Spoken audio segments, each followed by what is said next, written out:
The House of the Seven Gables, written by Nathaniel Hawthorne, read for you by Mrs. J. Chapter 4, A Day Behind the Counter. Towards noon, Hepzibah saw an elderly gentleman, large and portly, and of remarkably dignified demeanor, passing slowly along the opposite side of the white and dusty street.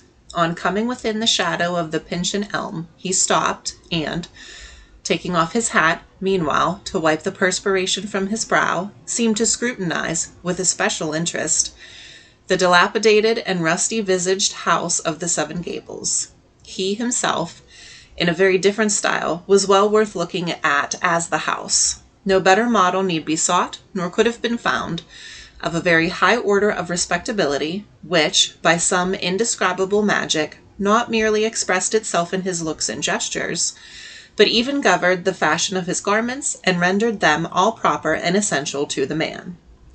Without appearing to differ in any tangible way from other people's clothes, there was yet a wide and rich gravity about them that must have been characteristic of the wearer, since it could not be defined as pertaining either to the cut or material.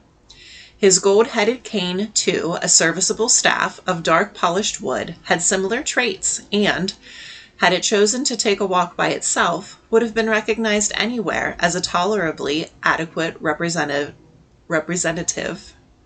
of its master. This character, which showed itself so strikingly in everything about him, and the effect of which we seek to convey to the reader, went no deeper than his station, habits of life, and external circumstances. One perceived him to be a personage of marked influence and authority, and especially you could feel just as certain that he was opulent, as if he had exhibited his bank account, or as if you had seen him touching the twigs of the Pincian elm, and, Midas-like, transmuting them to gold. In his youth, he had probably been considered a handsome man. At his present age, his brow was too heavy, his temples too bare, his remaining hair too gray, his eye too cold, his lips too closely compressed, to bear any relation to mere personal beauty. He would have made a good and massive portrait, better now, perhaps, than in any previous period of his life, although his look might grow positively harsh in the process of being fixed upon the canvas. The artist would have found it desirable to study his face and prove its capacity for varied expression, to darken it with a frown, to kindle it up with a smile. While the elderly gentleman stood looking at the Pincian house, both the frown and the smile passed successively over his countenance. His eye rested on the shop window, and putting up a pair of gold-bowed spectacles, which he held in his hand, he minutely surveyed Hepzibah's little arrangement of toys and commodities. At first it seemed not to please him, nay, to cause him exceeding displeasure, and yet the very next moment he smiled. While the latter expression was yet on his lips, he caught a glimpse of Hepzibah, who had involuntarily bent forward to the window, and then the smile changed from acrid and disagreeable to the sunniest complacency and benevolence. He bowed, with a happy mixture of dignity and courteous kindliness, and pursued his way. "There he is," said Hepzibah to herself, gulping down a very bitter emotion, and since she could not rid herself of it, trying to drive it back into her heart. "What does he think of it, I wonder? Does it please him? Ah, he is looking back." The gentleman had paused in the street, and turned himself half about, still with his eyes fixed on the shop window. In fact, he wheeled wholly around, and commenced a step or two, as if designating to enter the shop, but, as it chanced, his purpose was anticipated by Hepzibah's first customer, the little cannibal of Jim Crow, who, staring up at the window, was irresistibly attracted by an elephant of gingerbread. What a grand appetite had this small urchin! 2 Jim Crows immediately after breakfast, and now an elephant, as a preliminary, wet before dinner. By the time this latter purchase was completed, the elderly gentleman had resumed his way and turned the street corner. "Take it as you like, Cousin Jaffrey," muttered the maiden lady, as she drew back, after cautiously thrusting out her head and looking up and down the street. "Take it as you like. You have seen my little shop window. Well, what have you to say? Is not the Pincian house my own while I'm alive?" After this incident, Hepzibah retreated back to the parlor, where she at first caught up a half-finished stocking and began knitting at it with nervous and irregular jerks. But quickly finding herself at odds with the stitches, she threw it aside and walked hurriedly about the room. At length, she paused before the portrait of the stern old Puritan, her ancestor and the founder of the house. In one sense, this picture had almost faded into the canvas and hidden itself behind the duskiness of age. In another, she could not but fancy that it had been growing more prominent and strikingly expressive ever since her earliest familiarity with it as a child. For while the physical outline and substance were darkening away with the beholder's eye, the bold, hard, and at the same time indirect character of the man seemed to be brought out in a kind of spiritual relief. Such an effect may occasionally be observed in pictures of antique date. They acquire a look which an artist, if he have anything like the complacency of artists nowadays, would never dream of presenting to a patron as his own characteristic expression, but which, nevertheless, we at once recognize as reflecting the unlovely truth of a human soul. In such cases, the painter's deep conception of his subject's inward traits has wrought itself into the essence of the picture, and is seen after the superficial coloring has rubbed off by time. While gazing at the portrait, Hepzibah trembled under its eye. Her hereditary reverence made her afraid to judge the character of the original so harshly, as a perception of the truth compelled her to do. But still she gazed, because the face of the picture enabled her, at least she fancied so, to read more accurately, and to a greater depth, the face which she had just seen in the street. This is the very man, murmured she to herself. Let Jaffrey pinch and smile as he will, there is the look beneath. Put on him a skull cap and a band and a black coat, and a Bible in one hand and a sword in the other, then let Jaffrey smile as he might. Nobody would doubt that it was the old Pinchin come again. He has proved himself the very man to build up a new house, perhaps, too, to draw down a new curse. Thus did Hepzibah bewilder herself with these fantasies of the old time. She had dwelt too much alone, too long in the Pinchin house, until her very brain was impregnated with the dry rot of its timbers. She needed a walk along the noonday street to keep her sane. By the spell of contrast, another portrait rose up before her, painted with more daring flattery than any artist would have ventured upon, but yet so delicately touched that the likeness remained perfect. Malborn's miniature, though from the same original, was far inferior to Hepzibah's air-drawn picture, at which affection and sorrowful remembrance wrought together. Soft, mildly and cheerfully contemplative, with full red lips just on the verge of a smile, which the eyes seemed to herald by a gentle kindling up of their orbs. Feminine traits molded inseparably with those of the other sex. The miniature, likewise, had this last peculiarity, so that you inevitably thought of the original as resembling his mother, and she a lovely and lovable woman, with perhaps some beautiful infirmity of character, that made it all the pleasanter to know, and easier to love her. Yes, thought Hepzibah, with grief of which it was only the more tolerable portion that welled up from her heart to her eyelids. They persecuted his mother in him. He was never a Pinchin. But here the shop bell rang. It was like the sound from a remote distance, so far had Hepzibah descended into the sepulchral depths of her reminiscences. On entering the shop, she found an old man there, a humble resident of Pinchin Street, and whom, for many years past, she had suffered to be kind of a familiar of the house. He was an immemorial personage who seemed always to have had a white head and wrinkles, and never to have possessed but a single tooth, and that a half-decayed one in the front of the upper jaw. Well advanced as Hepzibah was, she could not remember when Uncle Venner, as the neighborhood called him, had not gone up and down the street, stooping a little and drawing his feet heavily over the gravel or pavement. But still there was something tough and vigorous about him, that not only kept him in daily breath, but enabled him to fill a place which would else have been vacant in the apparently crowded world.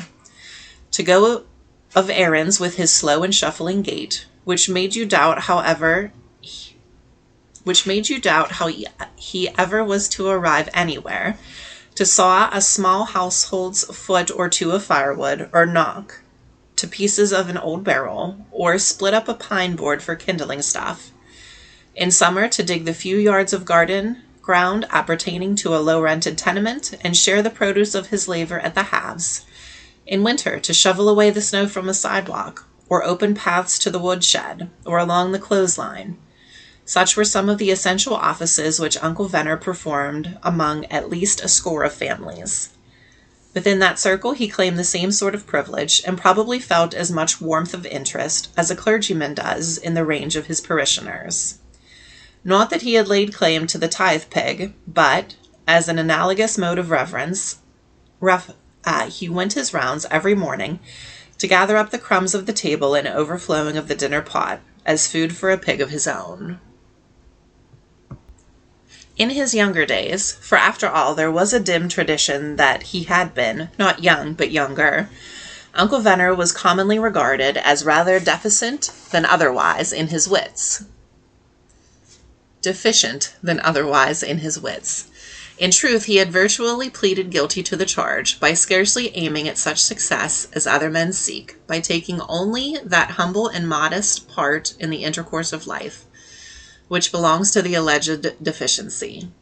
But now, in his extreme old age, whether it were that his long and hard experience had actually brightened him, or that his decaying judgment rendered him less capable of fairly measuring himself, the venerable man made pretensions to no little wisdom, and really enjoyed the credit of it. There was likewise, at time, a vein of something like poetry in him. It was the moss or wallflower of his mind in its small dilapidation, and gave a charm to what might have been a vulgar and commonplace in his earlier and middle life. Hepzibah had a regard for him, because his name was ancient in the town, and had formerly been respectable. It was still a better reason for awarding him a species of familiar reverence, that Uncle Venner was himself the most ancient existence, whether of man or thing, in Pinchin Street, except the house of the 7 Gables, and perhaps the elm that overshadowed it. This patriarch now presented himself before Hepzibah, clad in an old blue coat which had a fashionable air, and must have accrued to him from the cast-off wardrobe of some dashing clerk. As for his trousers, they were of tow cloth, very short in the legs, and bagging down strangely in the rear, but yet having a suitableness to his figure, which his other garment entirely lacked. His hat had relation to no other part of his dress, and but very little to the head that wore it. Uncle Venner was a miscellaneous old gentleman, partly himself, but, in good measure, somebody else, patched together, too, of different epochs, an epitome of time and fashion. "So, you have really begun trade," said he. "Really begun trade. Well, I'm glad to see it. Young people should never live idle in the world, nor old ones neither, unless when the rheumatize gets hold of them. It has given me warning already, and in 2 or 3 years longer I shall think of putting aside business and retiring to my farm. That's yonder, the great big house, brick house, you know, the workhouse most folks call it, but I mean to do my work first, and go there to be idle and enjoy myself. And I'm glad to see you beginning to do your work, Miss Hepzibah."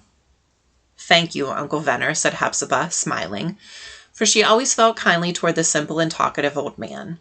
Had he been an old woman, she might probably have repelled the freedom, which she now took in good part. "It is time for me to begin work indeed, or, to speak the truth, I have just begun when I ought to be giving it up." "Oh, never say that, Miss Hepzibah," answered the old man. "You are a young woman yet. Why, I hardly thought myself younger than I am now. It seems so little while ago, since I used to see you playing about the door of the old house, quite a small child. Oftener, though, you used to be sitting at the threshold and looking gravely into the street. For you have always a grave kind of way with you, a grown-up air, when you were only the height of my knee. It seems as if I saw you now, and your grandfather, with his red cloak, and his white wig, and his cocked hat, and his cane, coming out of the house, and stepping so grandly up the street. Those old gentlemen that grew up before the Revolution used to put on grand airs. In my young days, the great man of town was commonly called king, and his wife, not queen to be sure, but lady. Nowadays, a man would not dare to be called king, and if he feels himself a little above common folks, he only stoops so much the lower to them. I met your cousin, the judge, 10 minutes ago, and in my old tow-cloth trousers, as you see, the judge raised his hat to me, I do believe. At any rate, the judge bowed and smiled. Yes, said Hepzibah, with something bitter stealing unawares in her tone. My cousin Jaffrey is thought to have a very pleasant smile. And so he has, replied Uncle Venner. And that's rather remarkable in a pension, for begging your pardon, Miss Hepzibah, they never had the name of being an easy and agreeable set of folks. There was no getting close to them. But now, Miss Hepzibah, if an old man may be bold to ask, why don't Judge Pynchon, with all his great means, step forward and tell his cousin to shut up her little shop at once? It is for your credit to be doing something, but it is not for the judge's credit to let you. We won't talk of this, if you please, Uncle Venner, said Hepzibah coldly. I ought to say, however, that if I choose to earn bread for myself, it is not Judge Pynchon's fault. Neither will he deserve the blame, added she, more kindly, remembering Uncle Venner's privileges of age and humble familiarity. If I should by and by find it convenient to retire with you to your farm. And it's no bad place neither, that farm of mine, cried the old man, cheerily, as if there was something positively delightful in the prospect. No bad place is the great brick farmhouse, especially for them that will find a good many old cronies there, as will be my case.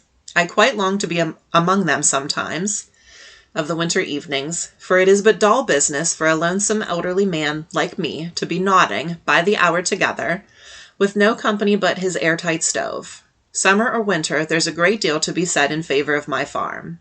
And, take it in the autumn, what can be pleasanter than to spend a whole day in the sunny side of a barn or wood-pile, chatting with somebody as old as oneself, or, perhaps, idling away the time with a natural-born simpleton, who knows how to be idle, because even our busy Yankees have never found out how to put him to any use. Upon my word, Miss Hepzibah, I doubt whether I have ever been so comfortable as I mean to be at my farm, which most folks call the workhouse. But you're a young woman yet, you never need go there. Something still better will turn up for you. I am sure of it. Hepzibah fancied that there was something peculiar in her venerable friend's look and tone, insomuch that she gazed into his face with considerable earnestness, endeavoring to discover what secret meaning, if any, might be lurking there. Individuals whose affairs have reached an utterly desperate crisis almost invariably keep themselves alive with hopes, so much more airily magnificent, as they have the less of solid matter within their grasp, whereof to mold any judicious and moderate expectation of good. Thus, all the while Hepzibah was perfecting the scheme of her little shop, she had cherished an unacknowledged idea that some harlequin trick of fortune would intervene in her favor. For example, an uncle who had sailed for India 50 years before and never been heard of since might yet return, and adopt her to be the comfort of his very extreme and decrepit age, and adorn her with pearls, diamonds, and oriental shawls and turbans, and make her the ultimate heiress of his unreckonable riches. Or the member of Parliament, now the head of the English branch of the family, with which the elder stock, on the side of the Atlantic, had little or no intercourse for the last 2 centuries. This eminent gentleman might invite Hepzibah to quit the ruinous house of the 7 Gables, and come over to dwell with her kindred at Pynchon Hall. But, for reasons the most imperative, she could not yield to this request. It was more probable, therefore, that the descendants of the Pynchon who had emigrated to Virginia in some past generation, and become a great planter there, hearing of Hepzibah's destitution, and impelled by the splendid generosity of character with which their Virginia mixture must have enriched the New England blood, would send her a remittance of $1,000 with a hint of repeating the favor annually.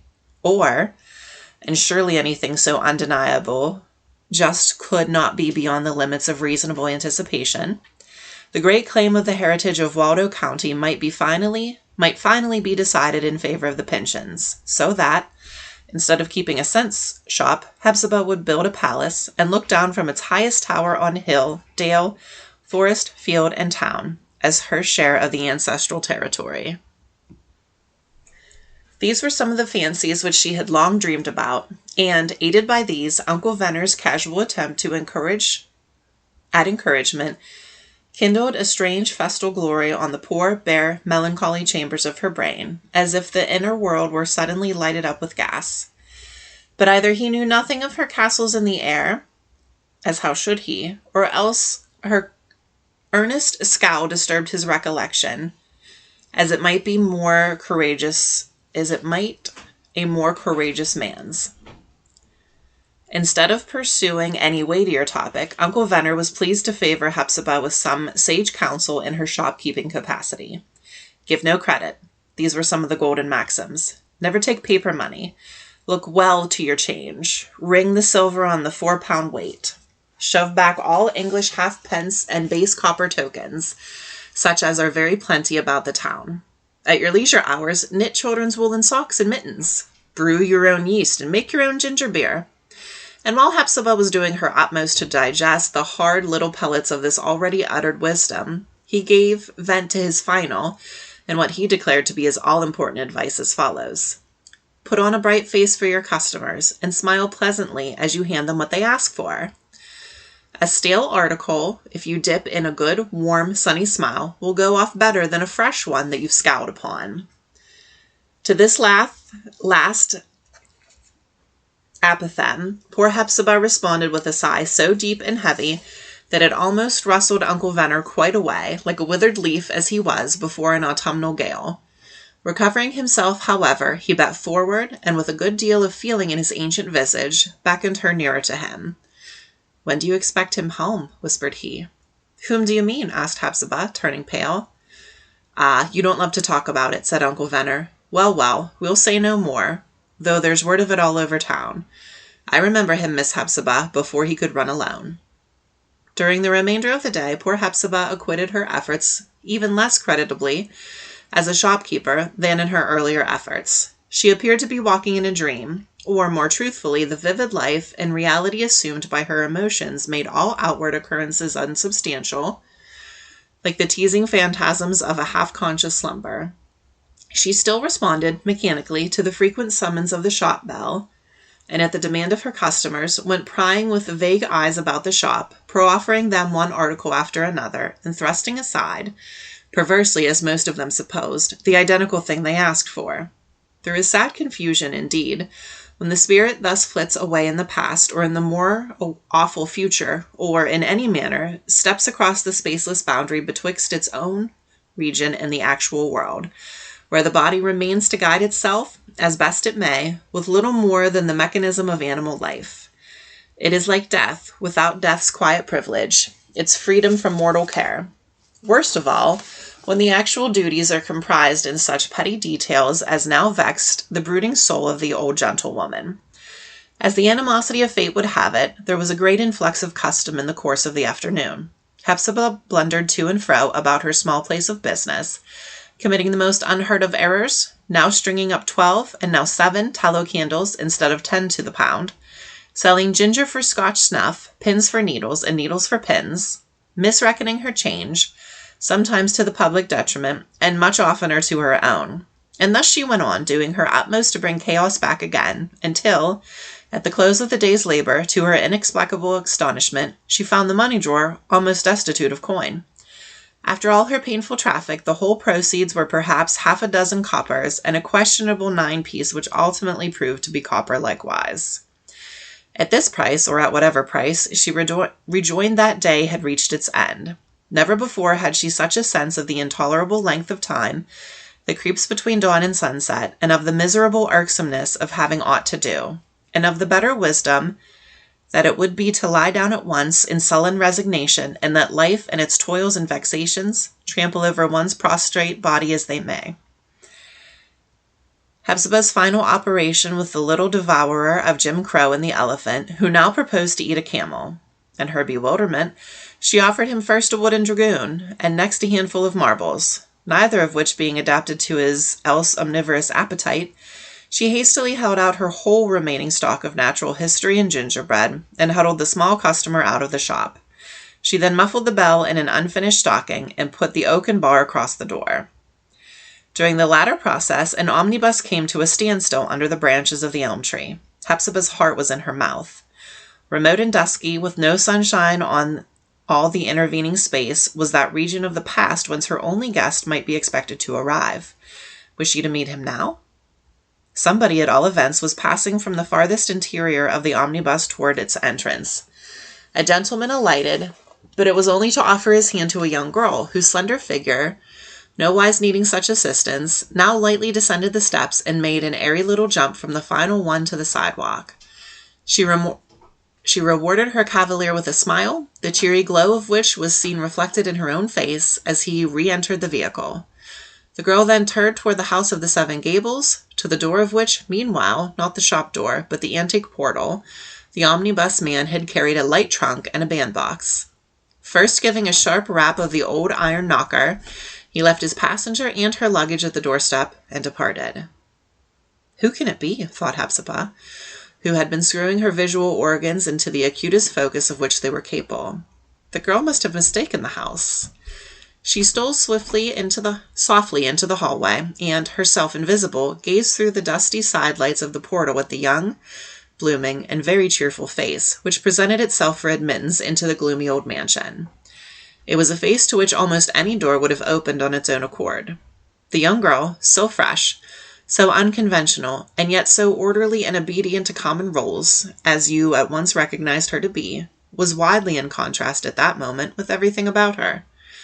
The sordid and ugly luxuriance of gigantic weeds that grew in the angle of the house, and the heavy projection that overshadowed her and the time-worn framework of the door, none of these things belonged to her sphere. But even as a ray of sunshine, fall into what dismal place it may, instantaneously creates for itself a propriety in being there, so did it seem altogether fit that the girl should be standing at the threshold. It was no less evidently proper that the door should swing open to admit her. The maiden lady herself, sternly inhospitable in her first purposes, soon began to feel that the door ought to be shoved back, and the rusty key be turned in the reluctant lock. "Can it be Phoebe?" questioned she within herself. "It must be little Phoebe, for it can be nobody else, and there is look of her father about her too. But what does she want here? And how like a country cousin to come down upon a poor body in this way, without so much as a day's notice, or asking whether she would be welcome? Well, she must have a night's lodging, I suppose, and tomorrow the child shall go back to her mother." Phoebe, it must be understood, was that one little offshoot of the Pyncheon race to whom we have already referred, as a native of the rural part of New England, where the old fashions and feelings of relationship are still partially kept up. In her own circle, it was regarded as by no means improper for kinfolk to visit one another without invitation, or preliminary and ceremonious warning. Yet in consideration of Miss Hepzibah's recluse way of life, a letter had actually been written and dispatched, conveying information of Phoebe's projected visit. This epistle, for 3 or 4 days past, had been in the pocket of the penny postman, who, happening to have no other business in Pyncheon Street, had not yet made it convenient to call at the house of the Seven Gables. "No, she can only stay one night," said Hepzibah, unbolting the door. "If Clifford were to find her here, it might disturb him." And that concludes today's reading. Feel free to tune in next time for Chapter 5, May and November. In the meantime, be sure to like this video, subscribe to the channel, and share it with any of your audio-loving friends. For now, this is Mrs. J signing off.